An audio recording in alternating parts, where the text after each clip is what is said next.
So then, here's the drama. My metaphysics, let me be perfectly frank with you, are that there is the central self. You can call it God, you can call it anything you like. And it's all of us. It's playing all the parts of all beings whatsoever, everywhere and anywhere. And it's playing the game of hide and seek with itself.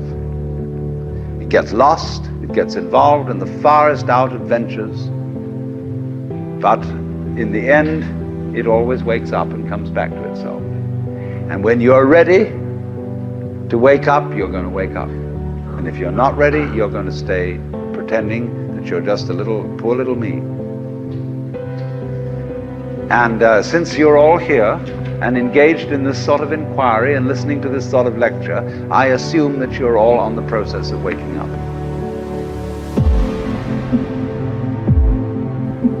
Or else you're teasing yourselves with some kind of flirtation with waking up, which you're not serious about. But I assume maybe you are, not serious but sincere, that you are ready to wake up. So then, when you're in the way of waking up and finding out who you really are, you meet a character called a guru.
The Hindus say this word, the teacher, the awakener.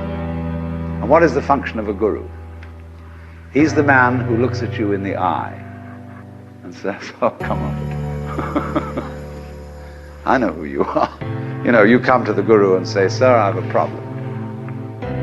I'm unhappy and I want to get one up on the universe, or I want to become enlightened. I want spiritual wisdom. Ah, the guru looks at you and says, who are you? You know Sri Ramana Maharshi, that great Hindu sage of modern times? People used to come to him and say, Master, who was I in my last incarnation? As if that mattered. And he would say, who is asking the question? And he'd look at you and say, basically, go right down to it. You're looking at me, you're looking out, and you're unaware of what's behind your eyes. Go back in and find out who you are, where the question comes from, why you ask.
And if you've looked at a photograph of that man, I have a gorgeous photograph of him. And you look in those, I walk by it every time I go out of the front door. And I look at those eyes and the humor, lilting laugh that says, oh, come on.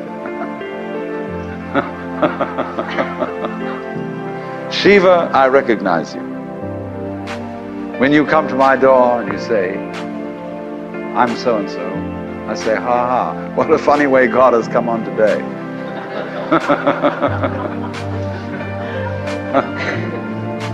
There are all sorts of tricks, of course, that gurus play.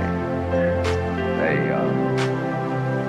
say, well, we're going to put you through the mill. And the reason they do that is simply that you won't wake up until you feel you've paid a price for it. In other words, the sense of guilt that one has, or the sense of anxiety, is simply the way one experiences keeping the game of disguise going on.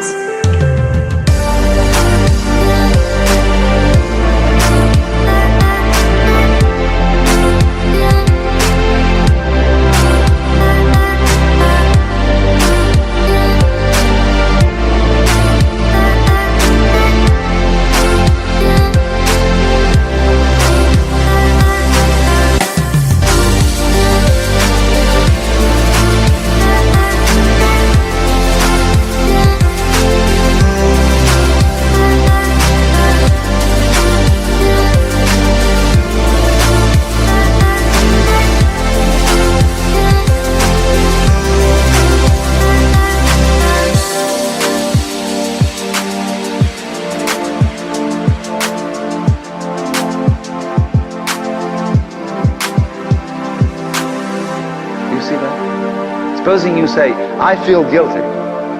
Christianity makes you feel guilty for existing.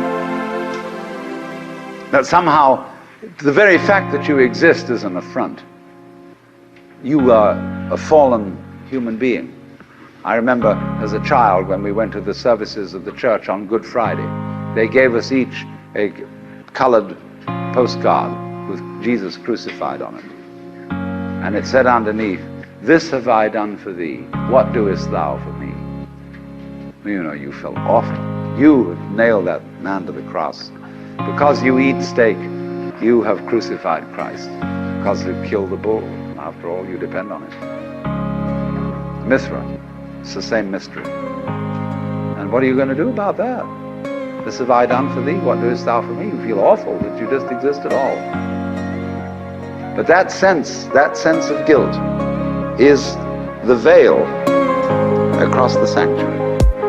Don't you dare.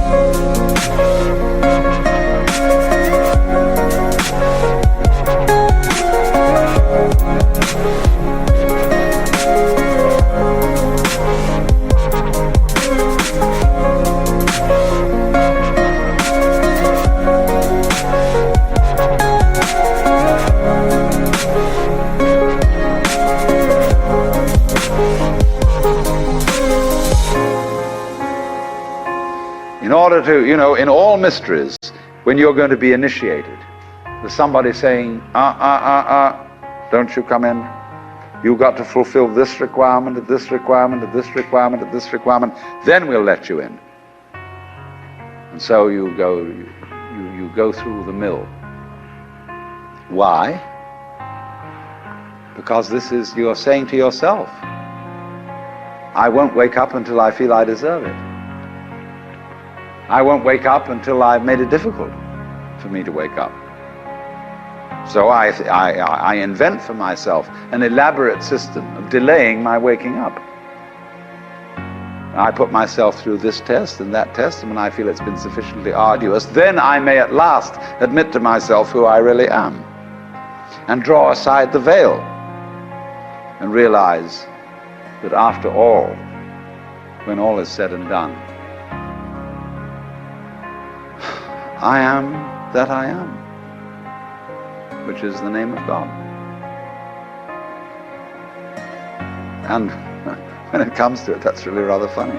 They say in Zen, when you attain Satori, nothing is left to you at that moment but to have a good laugh.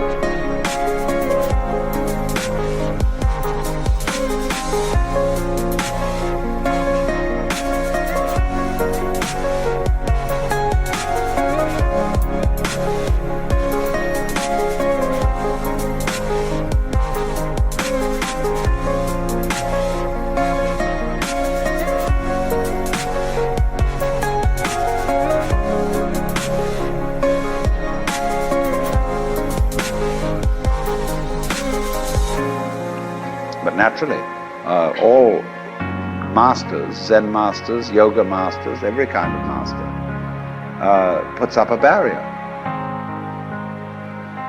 and says to you,